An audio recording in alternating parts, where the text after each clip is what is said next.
Assalamualaikum warahmatullahi wabarakatuh. Hari ini Tengku Razali Hamzah telah mengumumkan yang beliau telah keluar dari kerajaan. Beliau sekarang ialah ahli parlimen bebas dan beliau tidak menyokong kerajaan ataupun menyokong pembangkang. Sebab apa? Ini disebabkan sekiranya Pakatan Harapan berjaya menumbangkan kerajaan ataupun berjaya menumbangkan Perdana Menteri dan tidak ada pengganti bagi Muhyiddin Yassin, iaitu kerajaan telah hilang majoriti tetapi tidak ada juga calon dari pembangkang untuk mengganti Muhyiddin sebagai Perdana Menteri, maka Tengku Razali Hamzah sebagai ahli parlimen bebas boleh dicalonkan untuk mengambil alih sebagai Perdana Menteri. Ini kerana mengikut pengikut-pengikut penyokong-penyokong Tengku Razali, Tengku Razali boleh diterima oleh dua-dua pihak.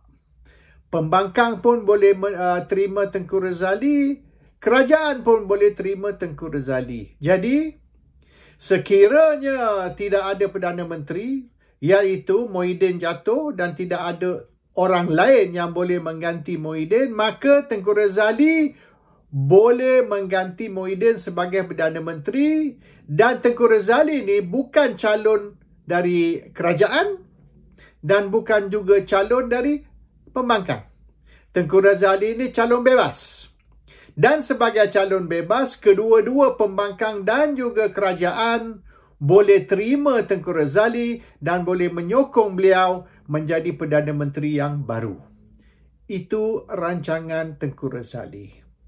Sebagai seorang ahli parlimen bebas dan seorang ahli parlimen bebas yang boleh diterima oleh dua-dua pihak, pihak kerajaan dan juga pihak pembangkang, maka Tengku Razali yang habis layak dari keseluruhan 222 ahli parlimen untuk menjadi Perdana Menteri baru atau untuk mengganti Muhyiddin Yassin sebagai Perdana Menteri yang ke-9.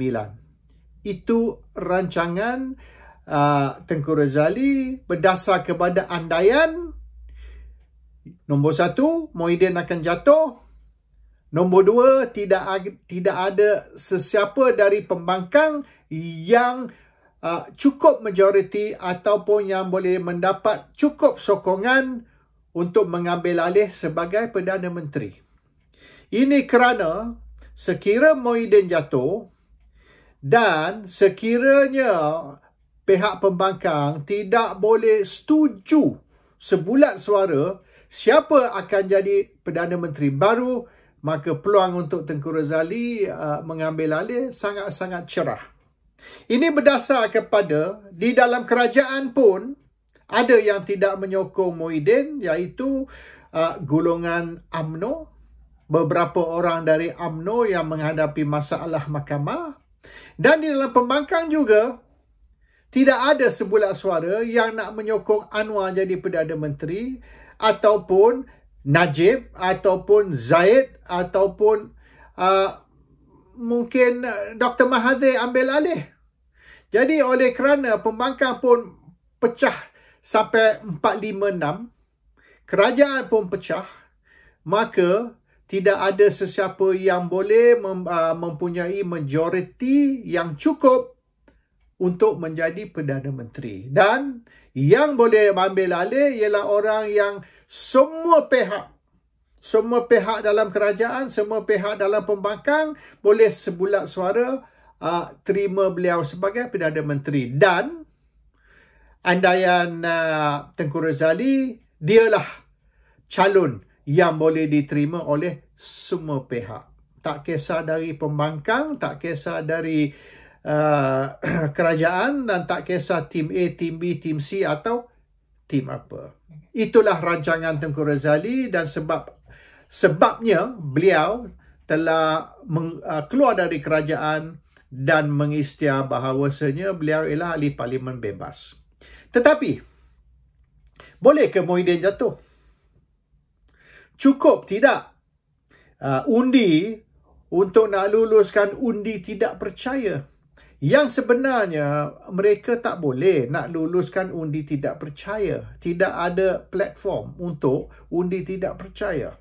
Ini satu sesi parlimen khas dan sesi ini semata-mata nak membincang isu COVID, masalah kesihatan dan masalah ekonomi.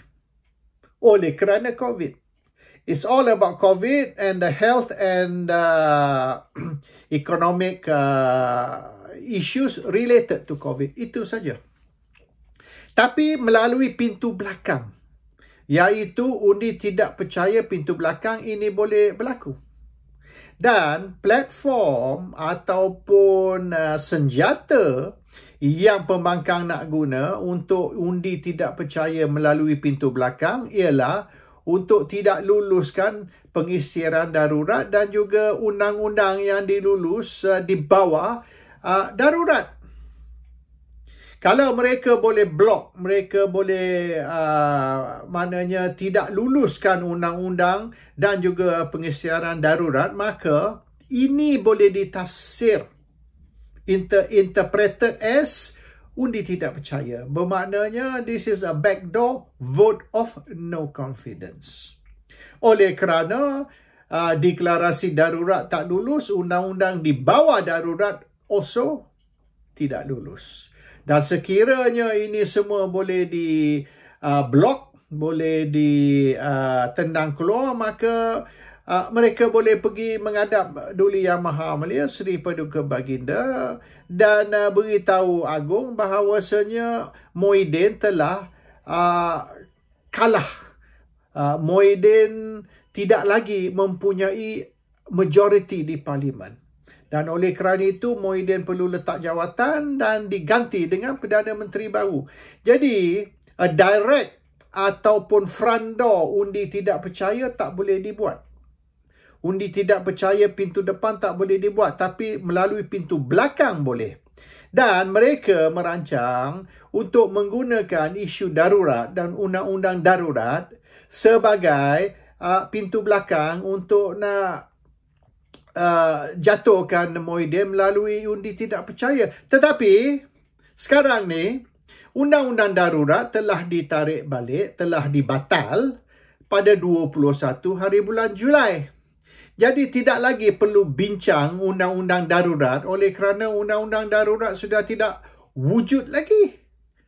Dan darurat akan tamat secara automatik pada 1 hari bulan Ogos dan kerajaan telah umum bahawasanya darurat tidak akan dilanjutkan. So, sekira darurat tidak dilanjutkan, bermaknanya pada hari Ahad ni darurat tamat. Dan undang-undang darurat telah pun tamat pada 21 hari bulan Julai, maka isu itu sudah dengan sendirinya sudah tidak ada. Sudah dikuburkan. There is no emergency and there is no emergency law. Hari Isnin ni, hari yang akhir untuk persidangan parlimen.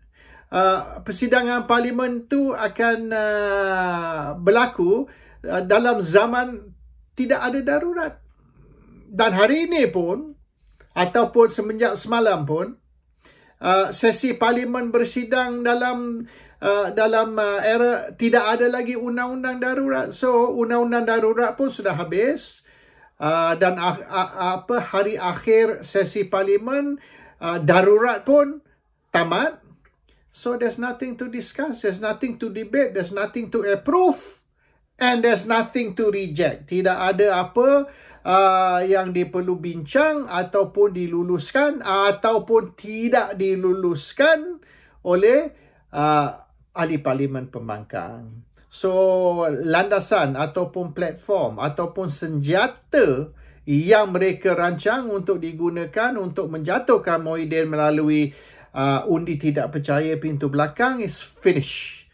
The weapon is gone. Tidak ada lagi isu yang boleh dibangkitkan tentang isu darurat, undang-undang darurat. Dan sebab inilah pihak pembangkang mengamuk di parlimen. Mereka sudah mengamuk macam masuk hantu, menjerit dan macam dah tidak sioman lagi.